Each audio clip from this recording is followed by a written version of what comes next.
इस वीडियो में बताई गई सारी जानकारी पब्लिक प्लेटफॉर्म पर उपलब्ध है। इसमें ऐसी कोई जानकारी नहीं दी गई है जिससे हमारे सुरक्षा बलों की गोपनीयता भंग होती है। डिफेंस डिटेक्टिव सेना का सम्मान करता है और उन्हीं जानकारियों के आधार पर काम करता है जो सार्वजनिक रूप से मौजूद हैं। नमस्कार दोस्तों, डिफेंस डिटेक्टिव के एक और एपिसोड में आप सभी का स्वागत है। मैं हूं आलोक। तो खबर क्या है में आज बात होगी इजराइल और पाकिस्तान की। दोनों देशों के बीच संबंध कैसे हैं ये किसी से छुपा नहीं है। भले ही आम इजरायलियों को पता नहीं होगा कि क्यों उन्हें भी पाकिस्तान से नफरत करनी चाहिए, पर आम पाकिस्तानियों को, बुजुर्गों को, बच्चों को, महिलाओं को, लड़कियों को, पाकिस्तान के बच्चे बच्चे को पता है, हर किसी को पता है कि क्यों उन्हें यहूदियों और इजराइल से नफरत करनी चाहिए।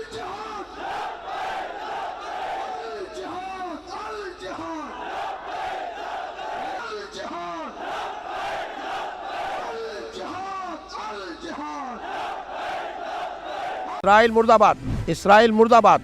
हम सब लोग फ़लस्तीन के साथ हैं और तमाम पाकिस्तानी, पाकिस्तान का बच्चा बच्चा सब लोग जो है उसके फेवर में है। जो है हमास ने बहुत बेहतर किया है, उसने जो किया बहुत बेहतर किया है, बल्कि दूसरे इस्लामी ममालिक को भी चाहिए उनका साथ देना। ये यहूदी है, इसको अल्लाह ऐसे नस्तो नाबूद करेगा कि जिसकी कोई नहीं। हमास जिंदाबाद।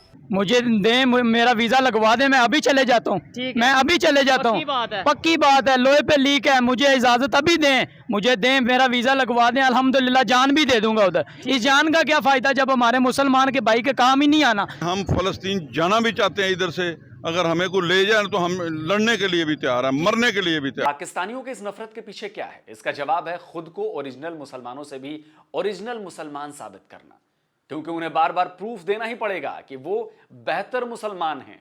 जिन अरब देशों के साथ इजराइल की मेन लड़ाई है उनमें अब सुलह हो रही है, लेकिन जिस पाकिस्तान को इजराइल फिलिस्तीनी कॉन्फ्लिक्ट का, जिस पाकिस्तान का कोई लेना देना नहीं है, यहां के स्कूलों की किताबों के जरिए अपनी आने वाली पीढ़ियों के दिमाग में यहूदियों और इजराइल के खिलाफ नफरतें भरी जा रही हैं। देखिए ना, ये क्लास 7 सातवीं जमात में बच्चे की क्या उम्र होती है चौधरी साहब? जाहिर है मैक्सिमम 11 साल। 11-12 साल के बच्चे को आप क्या सिखा रहे हैं? आप उनको यहूदियों के खिलाफ पैगामात दे रहे हैं। ठीक है, 7 साल के बच्चों को बता रहे हैं कि यहूद जो हैं वो किस कदर बुरे लोग हैं। यही काम है, उनका यही काम, उनका यही काम। हालांकि टोटली बिल्कुल गलत बात है। तो 75 साल से भी ज्यादा का वक्त बीत चुका है, लेकिन पाकिस्तान बेगानी शादी में अब्दुल्ला की तरह दीवाना बना हुआ है। अब तक तो वो यही कहता है कि वो इस बात को मानता ही नहीं कि दुनिया में इजराइल नाम का कोई देश है। अब ये अलग बात है कि भाई इजराइल को या दुनिया पर इसका कोई फर्क नहीं पड़ता, रत्ती भर फर्क नहीं पड़ता है। खैर, पाकिस्तान तो इस नफरत में यहां तक पहुंचा हुआ है कि उसने अपने पासपोर्ट पर भी इजराइल से नफरत दिखा दी है। यह है पाकिस्तानी पासपोर्ट। अब इसके पहले पेज पर क्या लिखा है ये देखिए जरा। लिखा है कि यह पाकिस्तानी पासपोर्ट दुनिया के हर देश के लिए वैध है सिवाय इजराइल के। पाकिस्तान से कोई इजराइल की यात्रा भी नहीं कर सकता, केवल वही जा सकता है जिसके पास डुअल सिटीजनशिप हो, यानी किसी और भी देश का पासपोर्ट उसके पास हो। तो 2021 में पाकिस्तान की फेडरल एजेंसी ने 5 पाकिस्तानियों को इसी वजह से गिरफ्तार कर लिया था कि उन्होंने इजराइल जाकर काम किया और पैसे जो हैं, जो पैसे इजराइल में कमाए, वो पैसे उन्होंने पाकिस्तान भेजा। अब आप सोच रहे होंगे कि भाई मैंने इतनी भूमिका क्यों बांधी है, सीधे मुद्दे पर मैं क्यों नहीं आया। तो दोस्तों, बात दरअसल ऐसी है कि बगैर इस भूमिका के आप समझ नहीं पाएंगे कि जो मैं आपको दिखाने वाला हूं। पाकिस्तान के भीतर ही भीतर अब इजराइल के प्रति सॉफ्ट कॉर्नर बन चुका है।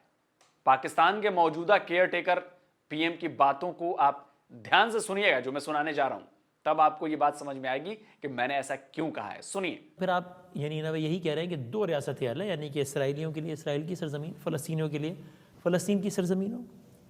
देखिए, ये मैं नहीं कह रहा हूँ, न ये पाकिस्तान कह रहे हैं, ये पूरी दुनिया कह रही है। जब हम इसराइल को सपोर्ट करते हैं तो इन अ वे हम इसराइल के वजूद को ही नहीं तस्लीम कर रहे, जो कि और कायद आज़म के उस बयान से नहीं रुकादानी कर रहे जिसमें वो कहते हैं कि तो इसराइल एक नाजायज़ बच्चा है अमेरिका का और नहीं होना चाहिए, इसका वजूद के ख़िलाफ़। हम उसके अगेंस्ट नहीं जा रहे होते क्या? देखें, बहुत सारे लोग इसका रेफरेंस देते हैं।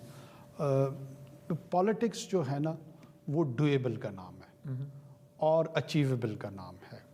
कायद आज़म रहमा अलैह में और जो अदयान के नबी और रसूल गुजरे, उनमें बुनियादी फ़र्क ये है कि उन पे जो इल्हाम आया है उसमें तब्दीली नहीं हो सकती, लेकिन उससे हट के जितने भी रहनुमा, सियासी रहनुमा, सोशल थिंकर्स आए हैं, वो हालात और सर्कमस्टांसेस में आने वाले वक्त में जो दूसरे लोग होते हैं वो उस पर सोच विचार करते हैं, और अगर कहीं पे कंस्ट्रक्टिव इनपुट की ज़रूरत होती है, तब्दीली की ज़रूरत होती है, तो वो लाई जा सकती है और आ सकती है।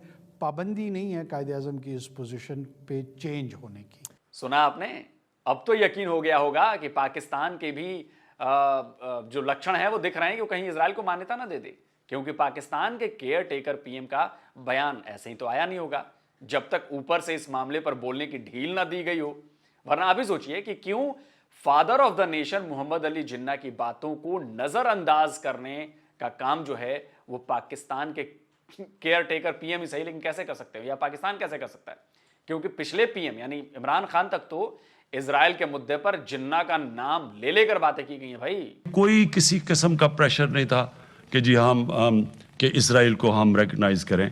पाकिस्तान का तो मौक़िफ़ है, कायद आज़म की 1948 में स्टेटमेंट दी हुई थी कि जब तक कि फ़लस्तीनियों को उनका हक नहीं मिलेगा, इंसाफ नहीं मिलेगा, हम उनको तस्लीम नहीं कर सकते, और उसी पे पाकिस्तान खड़ा है। पर अब पाकिस्तान के नजरिए को बदलने वाले बयान दिख चुके आप सबको। एक और जरूरी और दिलचस्प बात बताता हूं, ऐसा नहीं है कि पाकिस्तान ने पहली बार इजराइल से नाता जोड़ने की बात की हो। करीब 1 साल पहले पाकिस्तान का एक डेलीगेशन इजराइल गया था, जिस पर खूब बवाल भी मचा। ये 21 सितंबर 2021 की तस्वीर है जेरूशलेम की। ये पाकिस्तानी पीस डेलीगेशन के सदस्य हैं जो इजराइल के दौरे पर थे। तब फॉर्मर पीएम इमरान खान खूब चिल्लाए चिल्लाए थे कि भाई ऐसा कैसे हो गया। आज एक तस्वीर आई है कि पाकिस्तानी एक डेलीगेशन इजराइल गया, पहली दफा इजराइल गया। यानी कहीं ना कहीं तो पाकिस्तान के छोटे से वर्ग को ही सही, लेकिन एहसास होने लगा है कि जब अरब देश ही इजराइल से दोस्ती बढ़ा रहे हैं तो फिर उन्हें भी पीछे नहीं रहना चाहिए, आगे बढ़ना चाहिए। अब इसके लिए जिन्ना के बयानों को ही बेकार क्यों न करार देना पड़े, वो भी करेंगे। वैसे तो साल 1948 में ही जब इजराइल जो है वो आधिकारिक रूप से वजूद में आया, तभी जिन्ना ने ऐलान कर दिया था कि इजराइल जो है वो अमेरिका का नाजायज बच्चा है। पर सवाल ये उठता है कि क्या इससे इजराइल को रत्ती भर भी फर्क पड़ता है? जवाब तो दोस्तों आपको और हमको सबको पता ही होगा, पता ही है इनफैक्ट। तो इजराइल ने यह साबित किया है कि भले ही वो एक छोटा सा देश है, चारों तरफ से दुश्मनों से घिरा हुआ है, रोजाना आतंकी हमले झेलता है, लेकिन अपने डेवलपमेंट से उसने दुनिया भर को रास्ता दिखाया है। साइंस एंड टेक्नोलॉजी हो और वॉर मशीन्स हो, एग्रीकल्चर का काम हो, कहीं भी इजराइल का लोहा पूरी दुनिया मानती है। चीन, अमेरिका और अरब के देशों से भीख मांगकर पल रहे पाकिस्तान की हालत से तो आप सब वाकिफ हैं ही। इजराइल ने तो अपने आप को मनवाया है। वैसे दोस्तों मजे की बात एक और है, क्यों मैं पाकिस्तानियों को दोगला कहता हूं इसका भी सबूत मैं आपको देता हूं।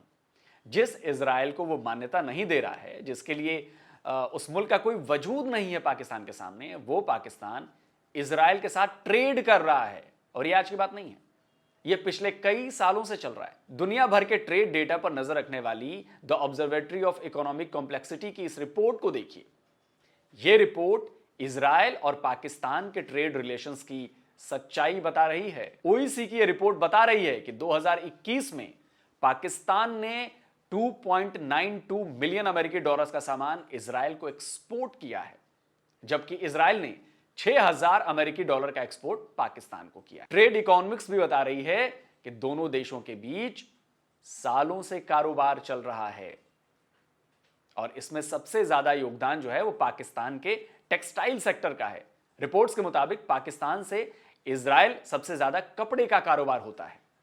समझ रहे हैं ना आप इस बात को? जबकि इजराइल की तरफ से पाकिस्तान को ब्रॉडकास्टिंग इक्विपमेंट्स बेचे जाते हैं। अब जिन लोगों को नहीं पता कि भाई ये ब्रॉडकास्टिंग इक्विपमेंट्स क्या हैं, तो मैं उन लोगों को बता दूं कि इन मशीनों का इस्तेमाल पाकिस्तान की मीडिया करती है, यानी आपके न्यूज चैनल्स। लेकिन झूठा पाकिस्तान हमेशा इससे इनकार करता आया है। उसके हुक्मरान कहते हैं कि इजराइल से कोई कारोबार नहीं होता जी, पर इंटरनेशनल रिपोर्ट्स इनकी पोल खोल देती हैं। वैसे झूठ से याद आया, पाकिस्तान के लोग और पाकिस्तान के नेता, यहां तक कि पाकिस्तान की सरकार भी झूठ बोलने में उस्ताद है भाई। इसकी भी पोल खुल चुके हैं। उन्हें तो यह भी समझ में नहीं आता कि झूठ बोलकर पाकिस्तान की अपनी आवाम को वो बेवकूफ बना सकते हैं, पर दुनिया को बेवकूफ नहीं बना सकते। पाकिस्तान के हुक्मरान कितने झूठे हैं, इतने सबूत हैं कि पूछिए मत। आपको फॉर्मर पाकिस्तानी पीएम शहबाज शरीफ के झूठ के बारे में ताजा था, इसलिए बता देता हूं, पहले वाली भी है। इसी साल जून में तब के प्राइम मिनिस्टर शहबाज शरीफ ने दावा किया कि पाकिस्तान और रूस के बीच ऑयल डील हुई है और रूस जो है वो पाकिस्तान को स्पेशल डिस्काउंट देकर सस्ते रेट पर कच्चा तेल बेच रहा है और तैयार हो गया है। लेकिन पता क्या हुआ, इसके फौरन बाद रूस ने शहबाज शरीफ के इस दावे को रबिश करार दिया। रूस पाकिस्तान को तेल तो दे रहा था लेकिन सस्ते रेट पर नहीं, कोई स्पेशल डिस्काउंट नहीं। आप सोचिए, पाकिस्तान का प्रधानमंत्री पूरी दुनिया के सामने झूठा साबित हो गया। अब उसी झूठे प्रधानमंत्री ने जब अपनी संसद में यह दावा किया होगा कि पाकिस्तान इजराइल के साथ कोई कारोबार नहीं करता, ट्रेड नहीं करता, तो भाई कैसे यकीन किया जाए, जबकि दुनिया की बड़ी ट्रेडिंग बिजनेस साइट से बता रही हैं कि दोनों देशों के बीच कारोबार हो रहा है। छोटे पैमाने पर ही हो रहा है लेकिन हो रहा है। और इतना ही नहीं, जिस इजराइल को पाकिस्तानी मुस्लिमों का हत्यारा बताते नहीं थकते, उन्हीं का देश पाकिस्तान इजराइल से हथियारों की डील भी करता आया है। अब यह रिपोर्ट देखिए, यह पाकिस्तानी अखबार है डॉन, खबर 11 जून 2013 की है। लिखा है, ब्रिटिश रिपोर्ट से खुलासा हुआ है कि इजराइल में पाकिस्तान को हथियार एक्सपोर्ट किए। ठीक उसी दिन द एक्सप्रेस ट्रिब्यून ने भी यही खबर छापी थी। तो अब भाई इसे पाकिस्तान का दोगलापन नहीं कहेंगे तो और क्या कहेंगे? जिस देश को मान्यता नहीं दी है, जिसे मुसलमानों का कातिल बताते हो, उसी से हथियार खरीदते हो और फिर इस्लाम और मुसलमानों की बात करते हो, उसी से कारोबार करते हो, सामान खरीद बेच करते हो। खैर, पाकिस्तान से और उम्मीद भी क्या की जा सकती है। बहरहाल, आपको यह बताते हैं कि पाकिस्तान ने कई बार इजराइल से संबंध सुधारने की पहल भी की है। साल 2005 में पाकिस्तान के फॉरेन मिनिस्टर खुर्शीद कसूरी ने टर्की में इजराइल के फॉरेन मिनिस्टर से मुलाकात की थी। तब इस मुलाकात की खूब चर्चा हुई थी, लेकिन दोनों देशों के बीच रिलेशनशिप डेवलप करने की सबसे ज्यादा मजबूत जो पहल हुई थी ना, वो जनरल परवेज मुशर्रफ के दौर में हुई थी। जनरल परवेज मुशर्रफ ने कई बार पाकिस्तान और इजराइल के बीच मजबूत रिश्ते की वकालत की थी, लेकिन तब ना तो पाकिस्तान के दूसरे पॉलिटिकल विंग्स ने और ना ही अरब देशों ने मुशर्रफ की बात सुनी थी। विकीलीक्स के खुलासों में भी यह पता चला है कि इजराइल चाहता था कि परवेज मुशर्रफ पाकिस्तान की सत्ता में बने रहे। परवेज मुशर्रफ के देहांत पर इजराइल के अखबारों ने लिखा था कि वो पहले पाकिस्तानी नेता थे जो खुलकर इजराइल और पाकिस्तान के रिश्ते सुधारने की बात करते थे। अब पता नहीं पाकिस्तान के कितने लोगों को ये सारी बातें पता है जो मैं आज आपको बता रहा हूं, और इसका सबूत भी पेश कर रहा हूं। ये भी नहीं है कि मैं बगैर सबूत, आपको तो पता है बगैर सबूत मैं बात करता नहीं।